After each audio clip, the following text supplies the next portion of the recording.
Bonjour messieurs, dames. Alors cette conférence est dédiée à la recherche clinique au bénéfice de la population réunionnaise. On remercie ce beau panel d'experts qui va pouvoir vous exposer tout ce qui se fait en la matière.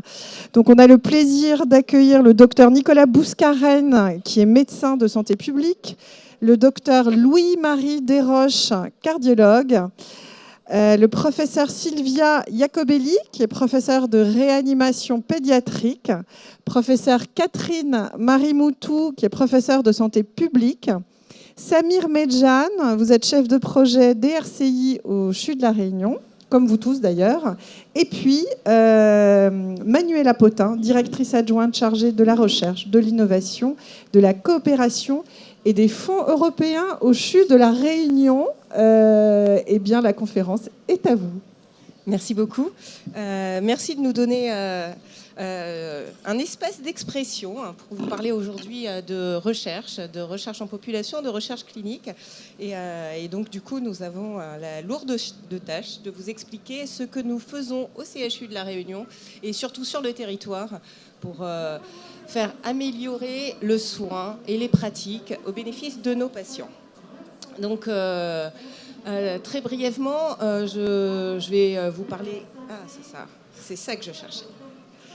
De la recherche clinique. Alors, je suis entourée de 10 000 chercheurs du CHU de la Réunion qui vont chacun à leur tour vous exposer les travaux qu'ils font et qui conduisent aujourd'hui et qui vont conduire demain, toujours dans l'intérêt de nos patients réunionnais, de la prise en charge de nos patients réunionnais. Et juste avant de leur passer la parole les uns après les autres, je vais vous faire une brève introduction de pourquoi nous faisons de la recherche au CHU de la Réunion. Alors, il faudrait que ça marche, et ça ne marche pas. Ah, c'est derrière ? C'est derrière. Alors...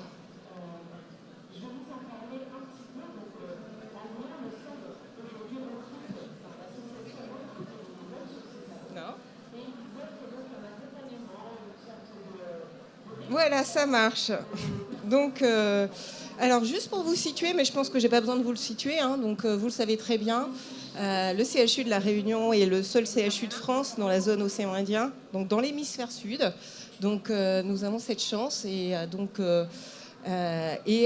nous devons aussi composer dans nos activités avec un certain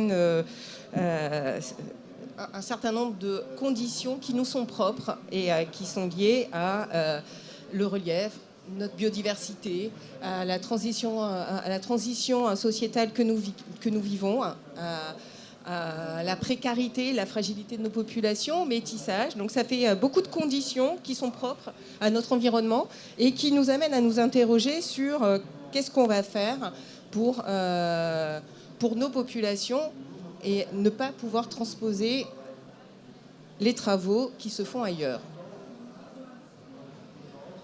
J'ai un peu de mal. Alors, cet environnement qui nous est propre nous oblige à nous poser des questions parce que nous avons des populations qui sont spécifiques et nous avons des problématiques de santé qui sont spécifiques à nos territoires. Alors, quelles sont ces problématiques ? On va vous en parler tout de suite après, mais je peux vous en citer quelques-unes, notamment, et tout à l'heure, dans la conférence qui a précédé, vous avez beaucoup entendu parler de diabète, de prévalence des maladies métaboliques. Donc, nous avons des incidences qui sont plus importantes ici en matière de diabète, d'AVC, d'obésité. Nous connaissons aussi, malheureusement, beaucoup d'épidémies de maladies infectieuses spécifiques, telles que la dengue, le chikungunya, la leptospirose, qui sont propres à notre territoire.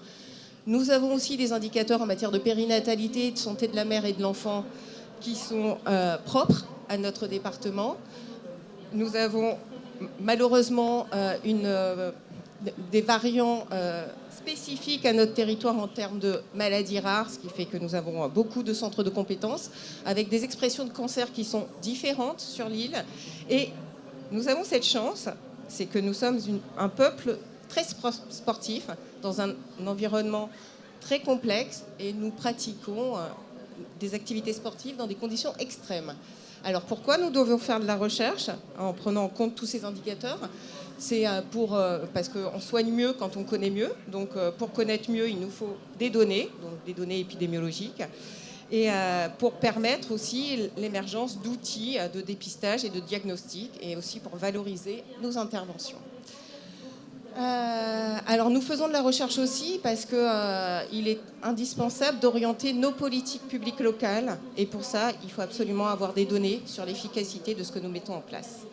Sans plus tarder, je vais passer la parole au docteur Desroches qui va vous parler plus concrètement de projets de recherche que nous mettons en place au niveau du CHU de La Réunion. Bonjour, merci. Donc, je m'appelle Louis-Marie Desroches, je suis un des cardiologues du CHU au site Nord. Alors, est-ce que je peux vous prendre la petite souris? Super, ok. Tac, tac. Voilà. Et donc je vous présente un projet qui vise à tout enregistrer dans la cardiologie à La Réunion. Et donc on a appelé ce projet REC, Réunion Épidémio-Cardio. Et parce que notre rêve, ça serait d'avoir un observatoire complet et détaillé des actes en cardio sur l'île. Et donc pour ça, on s'adresserait déjà aux plus gros centres hospitaliers, publics et privés de l'île, et avec l'objectif d'enregistrer tout ce qu'on fait en cardiologie, en actes invasifs et non invasifs. Et ça aurait 3 impacts importants pour les Réunionnais. Le premier, c'est que ça nous permettrait de nous auto-évaluer, donc évaluer ce qu'on fait de manière chiffrée pour savoir si on travaille bien, si on fait bien les choses dans les règles de l'art et voir les conséquences de ce qu'on fait. Est-ce que ce qu'on a fait est comparable à ce qui se fait en métropole, ce qui se fait ailleurs, et est-ce que nos résultats à moyen long terme sont bons, meilleurs, moins bons. Donc ça a un impact direct pour la santé des Réunionnais, de la qualité de nos soins. Le deuxième impact, c'est pour la recherche. Et en fait, comme ça a été dit juste avant, mieux comprendre les pathologies, ça nous permet de mieux les traiter. Et donc avoir plein de data, ça nous permet de mieux les comprendre. Et il y a encore beaucoup de choses qu'on ne comprend pas en cardiologie. Et donc ça nous permettrait d'avoir un outil incroyable pour la recherche. Et le troisième intérêt, c'est d'être un observatoire. Et être un observatoire, c'est intéressant parce que ça nous permet de détecter rapidement quand il y a des évolutions dans les maladies ou dans les prises en charge et de pouvoir prévenir nos tutelles. Que, par exemple, ce genre de registre a été le premier qui a pu montrer que les infarctus ont disparu pendant le Covid. Donc ça a été grâce à ce genre de registres qui ont permis de détecter les choses très tôt et qui ont permis de réagir. Il y a beaucoup d'acteurs autour de ce projet. Il est porté par le service de cardiologie CHU Nord, mais avec le soutien important du CHU et notamment de la DRCI qui nous aide beaucoup pour cela, pour monter ce projet. Il y a l'ARS qui nous apporte un soutien politique et financier. Il y a beaucoup d'experts informatiques, intelligence artificielle également qui nous aident à monter ce projet, Réunion et Métropole. Et il y a tous les acteurs je ne sais pas si on peut me pointer. Il y a des acteurs, des cardiologues des différents centres de l'île et l'école numérique de cardiologie, qui est une association qui a un intérêt dans l'éducation et dans la recherche en cardiologie. Et alors, quelle est notre recette secrète pour cette ambition importante qui est d'enregistrer toute l'activité cardiologique? Eh ben, c'est basé sur un logiciel qui s'appelle CardioReport et qui va chercher l'information à la source. Parce que quand le médecin rentre une information pour faire son compte-rendu, le but, c'est d'utiliser cet effort qu'il est déjà en train de faire pour faire des statistiques ensuite. Et donc, grâce à ça, on veut avoir 3 regroupements de registres sur les grands thèmes de la cardiologie. Insuffisance cardiaque, angioplastie, donc les artères coronaires athéromateuses, les valves, le vasculaire, le congénital et l'arythmologie. Et donc tout ça tous ces regroupements formeraient le projet REC. Notre feuille de route, enfin pour conclure, sur les 3 prochaines années, ça serait de déployer ces registres dans cet ordre-là. Dès 2023, on a déjà commencé à en mettre certains en place parmi les 4 angioplastie, valve, rythme et congénital. En 2024, le registre insuffisance cardiaque et 2025, vasculaire. Et notre feuille de route, c'est aussi une extension en termes de centres impliqués. Au début, c'est très CHU Nord-Sud en profitant du serveur commun. Ensuite, on veut faire une extension par tout le GHT. Et on a également une ambition d'extension régionale avec les centres privés, ce qui va en fait commencer dès novembre, le 8 novembre, où on va rentrer dans un des registres commun avec la clinique. Et il y a aussi une ambition peut-être à terme nationale, notamment un de nos registres sur l'insuffisance cardiaque, qui, s'il marchait bien au niveau régional, pourrait être proposé au niveau national. Il y a déjà plusieurs régions qui se sont prépositionnées pour nous rejoindre si notre registre marchait au niveau régional. Voilà, merci pour votre attention.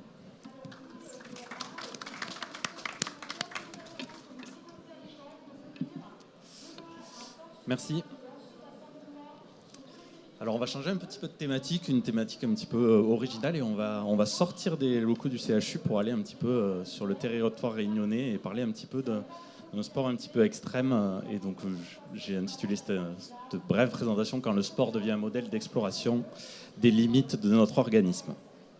Le premier message que je voudrais passer avant de partir sur ce qui nous intéresse, c'est un message de santé publique. Et vous indiquer que l'activité physique est sans doute le meilleur médicament qui existe sur cette planète.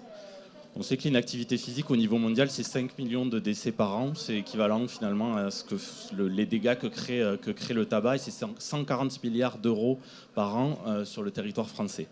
Donc il faut bouger un maximum. Et vous avez, je ne sais pas si non, il n'y a pas de pointeur, mais bon, sur l'image, sur l'infographie à votre gauche, vous avez finalement tous les bénéfices de l'activité physique, que ce soit sur les pathologies cardiovasculaires, l'obésité, le diabète, la dépression, la prévention du cancer. Enfin, ça a vraiment un effet sur toutes les pathologies dont peut atteindre notre organisme.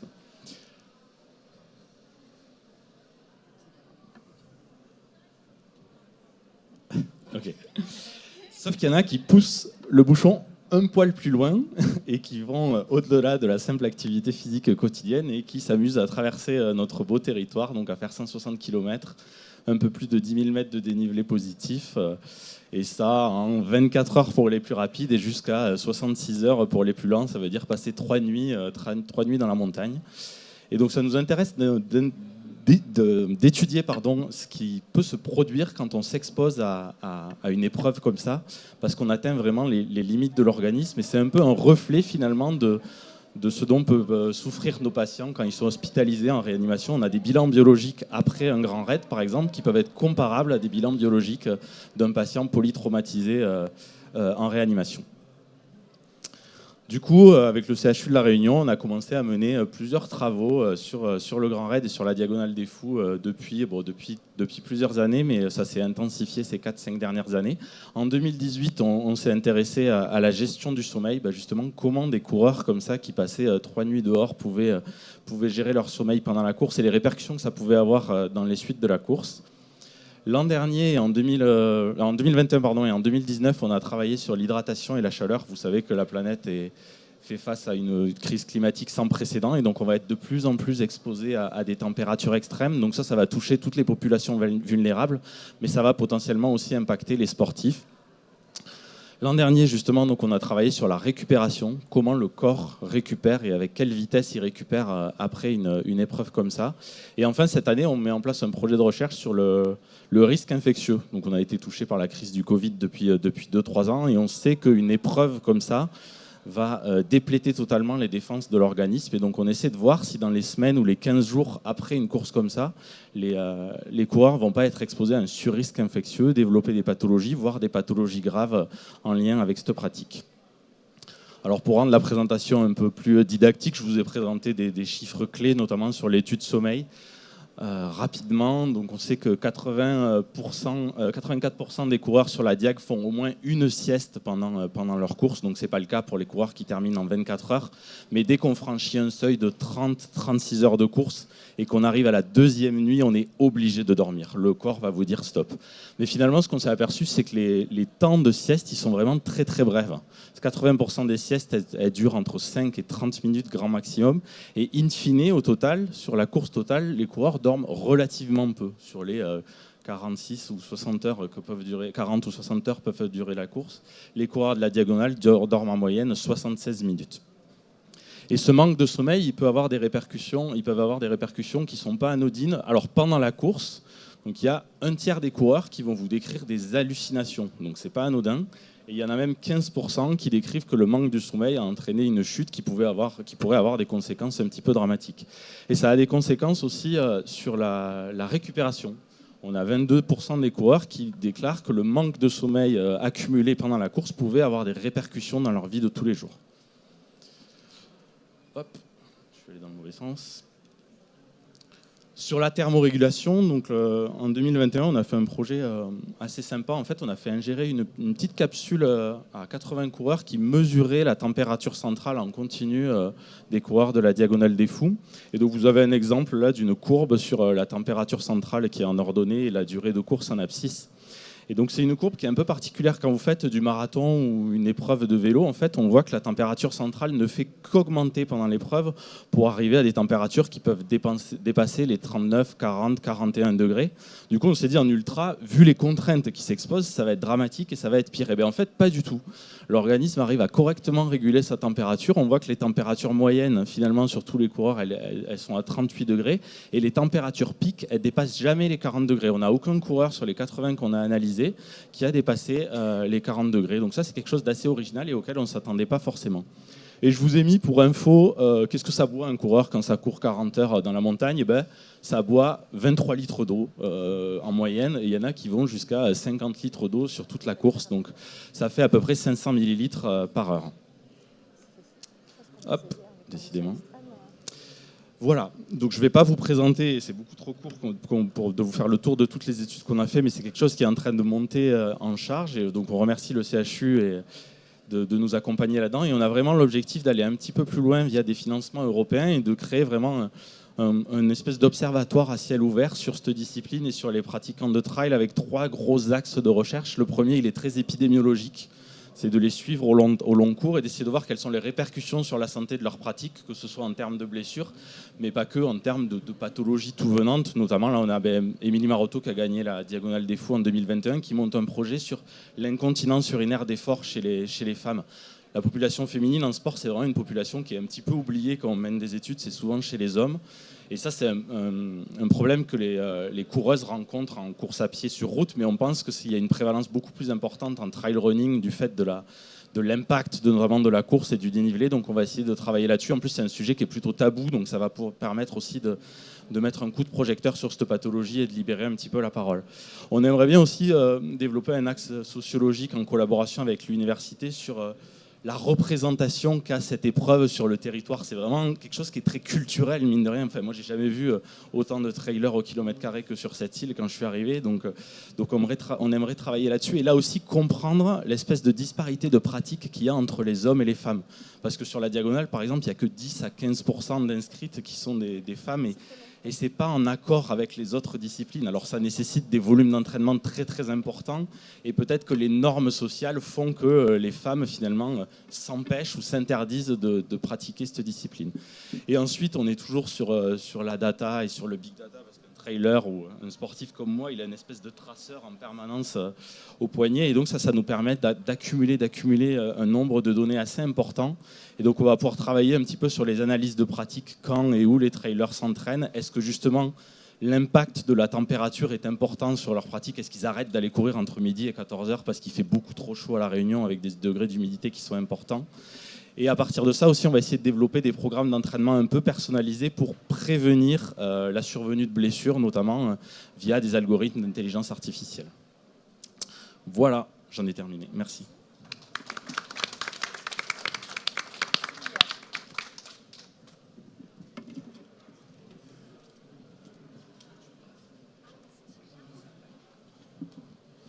Bonjour à toutes et à tous. Merci beaucoup à la DRCI et au CHU de me donner cette opportunité de présenter une vocation, un projet de recherche que nous espérons soumettre bientôt à un ambitieux appel d'offres et qui est basé sur une expérience de plusieurs années autour du thème de la santé des 1000 jours. Donc l'idée est de travailler sur la promotion de la santé. Donc c'est un processus qui a été défini par l'Organisation mondiale de la santé et de le faire ici dans une optique qui soit ciblée sur la santé périnatale et la population réunionnaise au travers d'une intervention sur des déterminants qui seront à la fois individuels, mais aussi collectif de la santé périnatale au bénéfice des familles et des collectivités.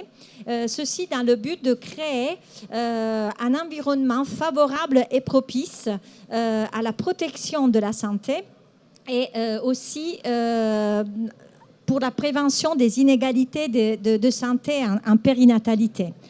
En pratique, l'idée est de travailler avec une population saine à partir de l'hôpital, mais de ne pas rester à l'hôpital. Et donc, pourquoi l'hôpital sera promoteur de la santé des 1000 jours à échelle de la région? Nous allons nous adresser à une population qui, heureusement, ne vient pas forcément à l'hôpital pour se faire soigner, les familles et les mamans qui viennent pour accoucher, et donc leurs enfants. La théorie de l'hypothèse de recherche est celle de l'existence d'une période qui est dite la période des 1000 jours. Schématiquement, elle va du moment de la conception jusqu'à la fin de la deuxième année de vie de l'enfant. Eh bien, pendant cette période, l'exposition à l'environnement, que ce soit un environnement social, économique, psychologique, nutritionnel ou un environnement tout court, de l'air ambiant qu'on respire, est susceptible d'influencer une trajectoire de risque vers la maladie chronique à l'âge adulte.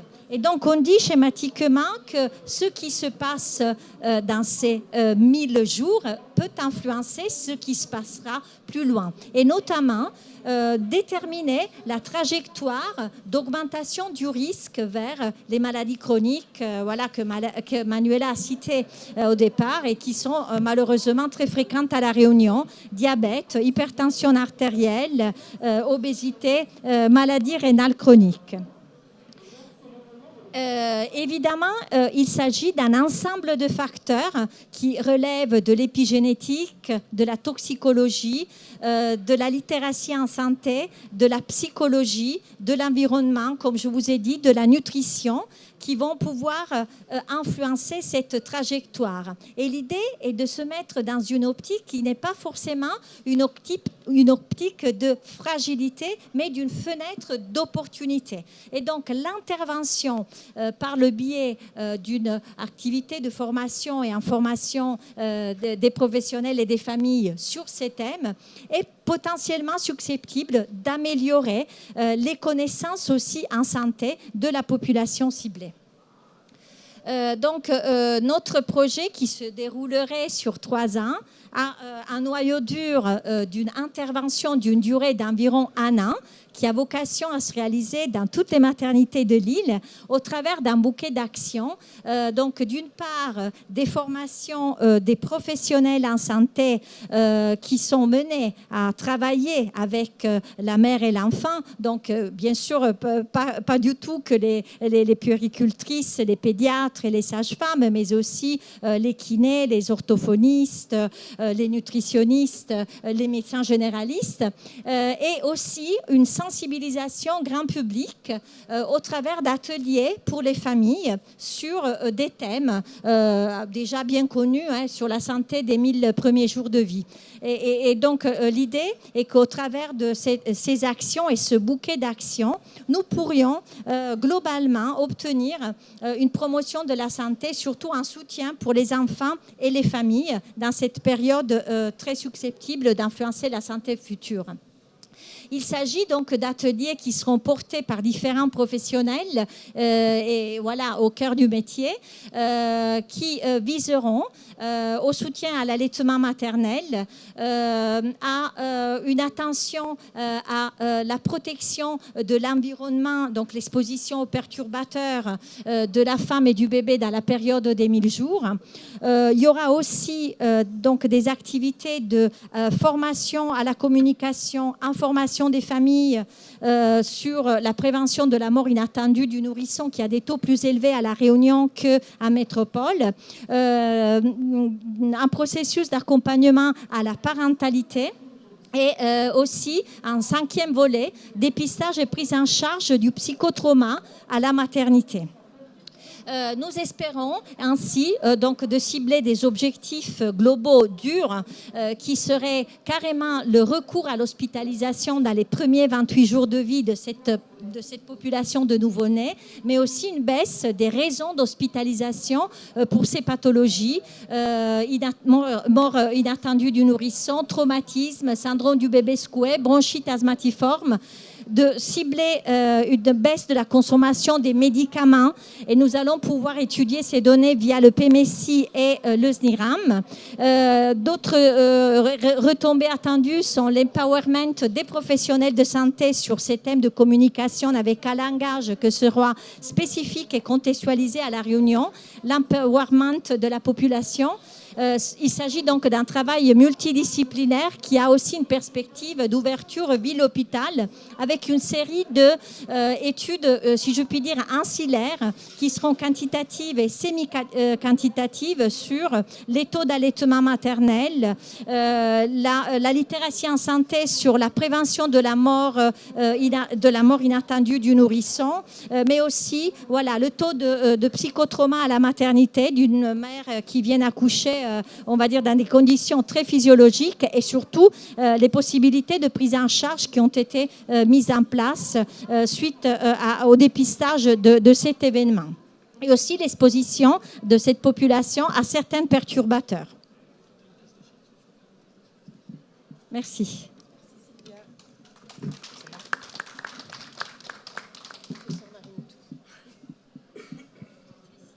Merci. Celui-là ? Oui, non. Celui-là ? Ok, alors bonjour.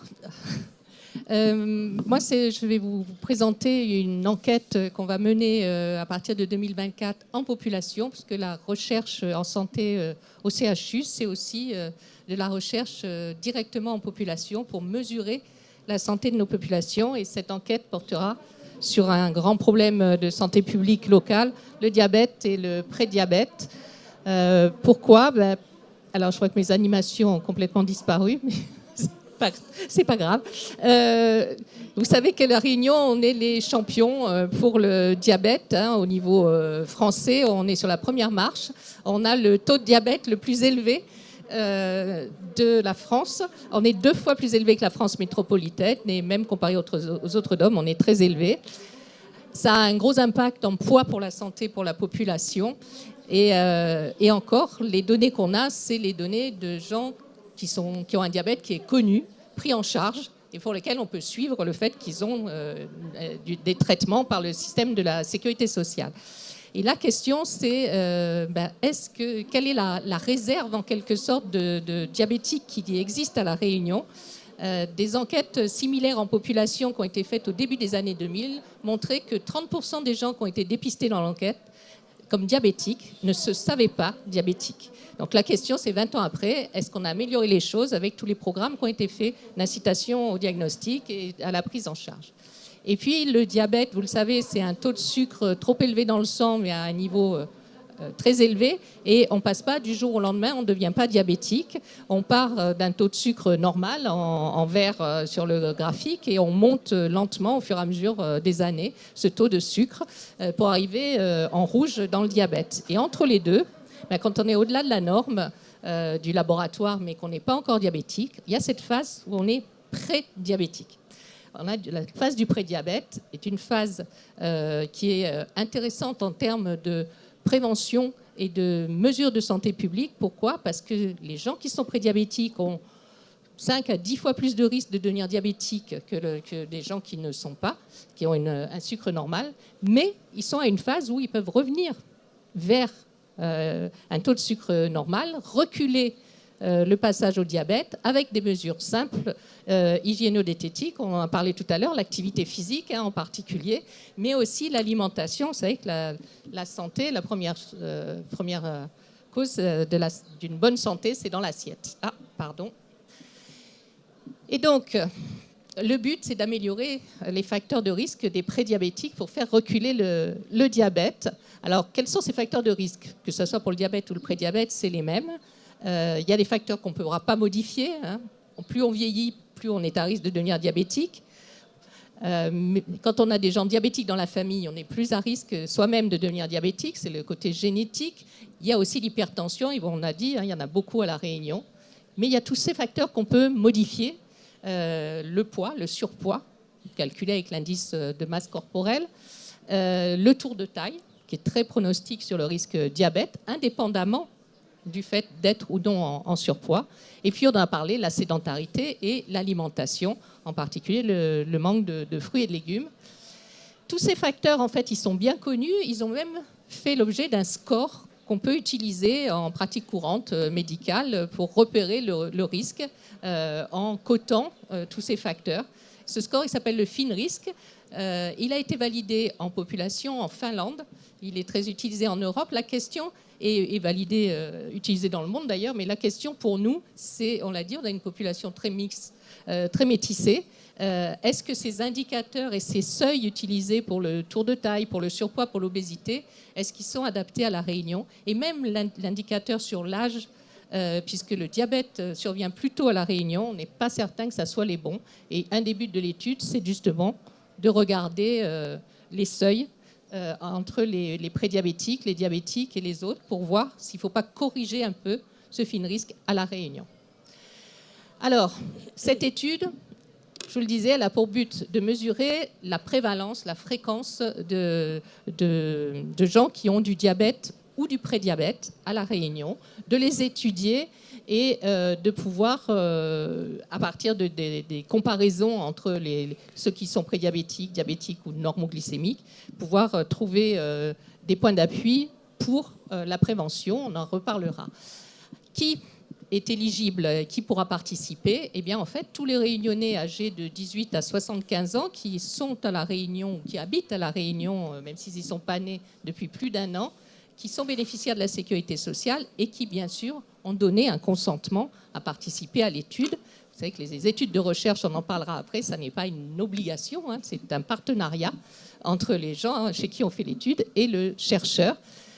Sont exclus les femmes enceintes qui ont un risque différent sur le diabète et les patients qui participent à d'autres recherches. Alors, bien entendu, on ne pourra pas aller enquêter l'ensemble des Réunionnais qui ont 18 à 75 ans. Donc, on va travailler sur un échantillon tiré au sort pour être représentatif. Et le tirage au sort tiendra compte de l'âge et du sexe, puisque les risques sont différents. Voilà, et l'idée, c'est d'avoir donc un échantillon représentatif d'au moins 1400 personnes pour pouvoir avoir des mesures fiables des risques et du prédiabète. Alors, comment ça va se dérouler en pratique? Bien, on prévoit l'enquête à partir du 2e semestre 2024 sur une durée d'environ 9 mois. Donc, voilà, ça devrait mordre un peu sur 2025. La première étape, après identification des patients donc, par l'INSEE, l'échantillonnage, c'est de leur envoyer un courrier avec une notice d'information, que les gens sachent qu'il y a une étude qui se fait, et leur donner la possibilité aussi de refuser, déjà dès cette première information, de participer. Et ceux qui n'auront pas refusé, eh bien, toute une équipe de coordination et de secrétariat téléphonera et essaiera de prendre des rendez-vous pour un passage à domicile. À domicile passeront une infirmière et une enquêtrice pour prendre les premières mesures, pour réexpliquer l'étude et avoir un consentement écrit de la personne, pour faire toutes ces mesures pour calculer le tour de taille, l'IMC, etc., et s'assurer si les gens étaient déjà diabétiques ou pas, déjà, et prendre les rendez-vous dans un laboratoire de proximité, l'idée étant de faciliter les choses pour les gens qui participent. Donc il y a besoin de faire un bilan qui demande un test en laboratoire qui dure au moins 2 heures sous surveillance médicale, c'est ce qu'on appelle l'hyperglycémie provoquée par os. On donne du sucre à boire et on regarde comment on réagit au sucre. Et les gens qui sont prédiabétiques ou diabétiques ont des réactions tout à fait caractéristiques qui permettent de faire le diagnostic. Donc ça sera au laboratoire et tous les gens qui seront allés au laboratoire seront ensuite rappelés pour tout un entretien téléphonique par des enquêtrices spécialisées du centre d'investigation clinique pour compléter le questionnaire d'habitude de vie et de littératie de santé. On reviendra sur la littératie avec le but d'avoir un échantillon final, je vous l'ai dit, d'au moins 1400 personnes pour des calculs. Alors, l'impact de cette étude, c'est quoi? C'est bien sûr de mettre à jour les données qu'on a sur le diabète et surtout sur le prédiabète, parce qu'en fait, le prédiabète, ça n'a jamais été étudié à La Réunion. On n'a pas de on n'a aucune idée de quel est le pourcentage de gens qui sont prédiabétiques à La Réunion et donc qui constituent cette réserve potentielle de gens qui font rapidement devenir diabétiques si on ne fait rien pour qu'ils reviennent un peu en arrière. Donc ça, c'est vraiment la première question de l'étude. Combien on a de prédiabétiques, combien on a de diabétiques qui s'ignorent aussi. La question de l'adaptation du score FIN-RISC par comparaison des données. Et puis, toutes ces données sur les habitudes de vie, sur la littératie en santé. Alors, la littératie en santé, c'est la capacité qu'on a à aller chercher de l'information sur la santé, la comprendre, l'assimiler, la pratiquer, l'appliquer à soi-même, en fait, pour aller vers une meilleure santé. Et aussi l'interaction avec les professionnels de santé. Ces données-là, elles varient en fonction des personnes, hein, avec beaucoup d'influence. On a parlé des inégalités sociales de santé. Elles vont aussi sur la capacité à s'approprier les données de santé et les connaissances sur la santé. Donc, la question de la littératie, c'est important pour adapter les messages de prévention et les messages de prise en charge. Et il faudra sans doute faire des messages, peut-être en tout cas, des messages différents entre des prédiabétiques et des diabétiques. Alors, sur l'application qu'ils auront à faire, bien sûr, mais aussi sur la façon de faire passer les messages, parce que si ça se trouve, ils ont simplement aussi un niveau de littératie en santé différent. Voilà, avec tout ça, j'espère que vous avez convaincu que les enquêtes en population, ça concerne toute la population et tout le monde. Et j'espère que si vous êtes tiré au sort, vous n'hésiterez pas à participer. Et je vous donne rendez-vous en 2025 pour les premiers résultats de cette étude. Voilà, merci. Merci. Excusez-moi, je voudrais profiter quand même pour remercier à la fois le CHU, mais qui porte cette étude, et l'ARS qui est très soutenante sur ce projet et nous pousse parce que les messages et la politique de santé, c'est basé aussi sur ces mesures de la santé. Donc, ils ont besoin de nous, mais nous, on a besoin d'eux pour soutenir la recherche. Merci. Merci. Alors, merci à tout le monde pour vos présentations. Donc, comme vous avez pu le constater, on vous a présenté 4 projets qui n'est absolument pas représentatif de ce que nous faisons au CHU de La Réunion. Donc, au CHU de La Réunion, on gère 400 projets de recherche, donc, dont le quart est à promotion interne. Ce qui veut dire promotion interne, ça veut dire que le quart de nos projets sont écrits et mis en œuvre par les équipes du CHU, pour le CHU et pour la population réunionnaise. Alors, pourquoi on fait de la recherche ? Parce que la recherche, ça permet à nos populations de bénéficier de molécules innovantes, de dispositifs innovants et d'offrir les meilleurs soins à nos populations. C'est aussi un facteur d'attractivité, c'est-à-dire c'est attractif pour les professionnels de santé de venir ici, que de faire de la recherche et de pouvoir proposer de la recherche. Alors, ce qu'il faut bien comprendre, et c'est pour ça que je vais passer la main à Samir, c'est que pour faire de la recherche, il faut effectivement des professionnels de santé qui savent faire de la recherche, mais il faut aussi des volontaires et des patients qui veulent bien intégrer nos programmes de recherche. Et donc, nous allons vous expliquer ce que ça comporte pour les patients d'intégrer un programme de recherche. Merci Samir. Bonjour, merci de me donner l'opportunité de présenter cette thématique qui effectivement est extrêmement importante parce qu'elle va concerner l'acteur le plus important de la recherche clinique, à savoir les participants. Et il faut savoir que tous ces projets de recherche sont encadrés d'un point de vue réglementaire et que les droits des participants sont inscrits dans la loi, dans le Code de la santé publique. Code de la santé publique qui en fait définit les recherches cliniques comme étant les recherches organisées et pratiquées sur l'être humain en vue du développement des connaissances biologiques ou médicales. Donc à partir du moment où on se retrouve dans ce contexte-là, la réglementation impose d'appliquer et de faire respecter certains droits qu'ont les participants. Et un des droits fondamentaux qu'assure la réglementation au niveau des participants, c'est le consentement, et ce qu'on appelle précisément le consentement éclairé. Le consentement éclairé, c'est une autorisation autonome d'un individu qui accepte de participer à une recherche clinique. Elle est délivrée elle est obtenue après avoir informé le participant de toutes les informations nécessaires pour qu'il ait tous les éléments pour pouvoir accepter ou refuser de participer à un projet de recherche. Cette information est délivrée par le médecin investigateur qui est en charge de la recherche. Et la loi dit que cette information doit être claire, complète, compréhensible et appropriée à la situation. Donc cette information, elle regroupe cette notice d'information, elle regroupe des éléments que l'on considère comme étant indispensables et qui doivent être fournis à minima, notamment qui fait la recherche, pourquoi cette recherche est faite, comment va se dérouler la recherche, quelles sont les contraintes qui seront liées à cette recherche, et surtout rappeler les droits des participants, notamment, déjà ce premier droit, c'est-à-dire que la participation à une recherche est volontaire et qu'elle est basée sur son acceptation. Le deuxième élément et le deuxième pendant de ce consentement éclairé, c'est que le participant a le droit de retirer son consentement à n'importe quel moment au cours de la recherche. C'est-à-dire que lorsqu'il donne son accord pour participer à une recherche, il n'est pas pieds et poings liés à devoir aller d'un bout à l'autre du projet. S'il le souhaite et sans avoir à se justifier, il peut retirer son consentement à tout moment.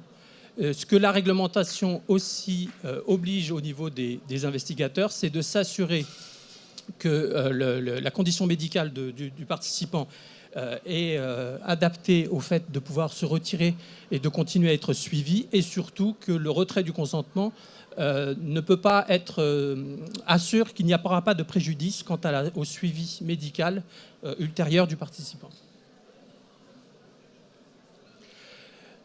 La loi aussi apporte certaines garanties, notamment au niveau de la prise en charge. C'est le fait de participer à un essai clinique ou une recherche clinique impose aux investigateurs de faire bénéficier de la meilleure prise en charge possible en fonction des connaissances du moment, et qu'une prise en charge et un suivi doivent être assurés en cas de survenue d'événements indésirables au cours de la recherche. Un autre élément qui est important et qui est assuré par la loi, c'est effectivement, on a affaire à des patients, on va récolter énormément de données, et notamment des données personnelles. Et vous savez que depuis quelque temps, c'est un domaine qui est extrêmement sensible, que la protection des données personnelles. Et donc, l'organisateur de la recherche, notamment le promoteur, et en l'occurrence le CHU, est dans l'obligation et assure aux participants de protéger leurs données en fonction des risques qui seront associés. Alors, la loi informatique et liberté qui encadre ce processus, elle réitère le fait que les participants doivent être informés, que les données doivent être traitées de manière confidentielle, c'est-à-dire qu'on identifie les données à partir de numéros d'identification et plus à partir de l'identité des personnes. Bien entendu, on sécurise les données d'un point de vue physique, c'est-à-dire qu'on assure une protection physique des données lorsqu'elles sont sur un serveur informatique, par exemple. Donc on assure une protection optimale. Et là encore, cette loi dite RGPD impose des droits fondamentaux que sont l'information des participants, le droit de retrait à tout moment et sans avoir à se justifier, la possibilité de demander à ce que vos données soient rectifiées, que le traitement soit effectivement aussi limité, notamment aux données uniquement nécessaires à la recherche, et la possibilité, lorsqu'on retire son consentement, de demander l'effacement des données.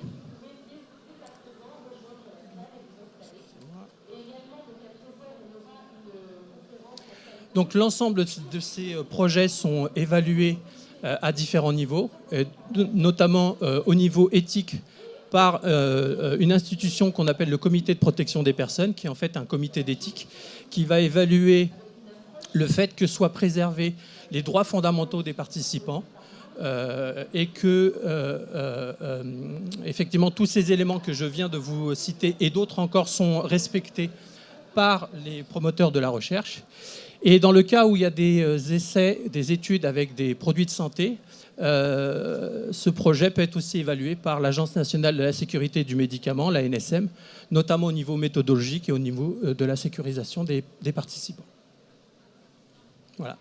Merci. Donc merci beaucoup pour votre attention. Il nous reste 10 minutes, donc on a été parfait sur le timing. Merci à tous les intervenants. Est-ce que vous avez des questions ?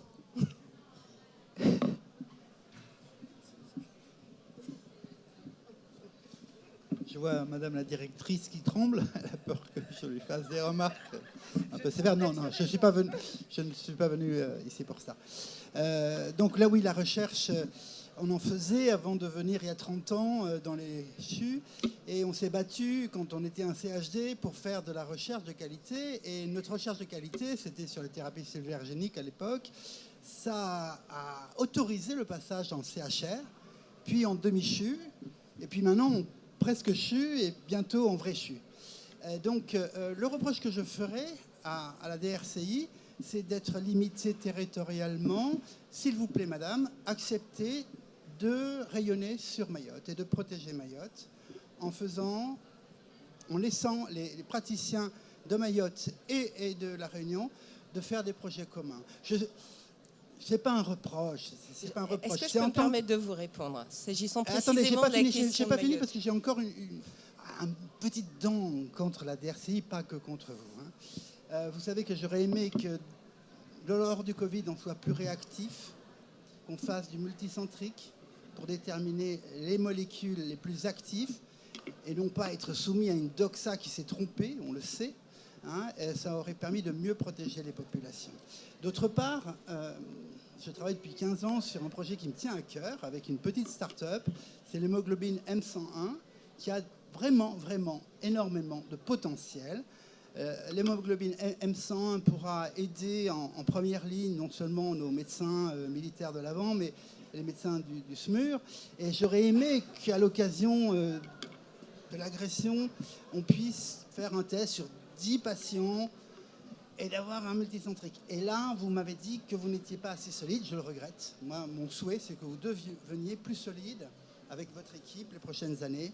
Donc, en ayant, s'il vous plaît, et c'est la demande d'un auditeur de l'Académie de médecine, l'Académie de défense, qui n'est pas l'Académie de médecine, l'Académie de défense va être créée officiellement le 26 octobre et reliera les 9 entités de l'école militaire, l'IHEDN, l'école de guerre économique, les instituts de recherche stratégique et monsieur le ministre de la Défense, notre ancien ministre des Dom-Tom, qui suit de temps en temps nos idées. Hein. On n'est pas que des farfelus, on n'est pas que des illuminés, contrairement à ce que pensent 2 ou 3 personnes par moment. On est peut-être des visionnaires aussi, on a le droit de l'être. En tout cas, on bosse. Hein, ce qui est le facteur commun des 12 000 auditeurs de l'IHEDN, c'est qu'on bosse. On bosse pour vos enfants.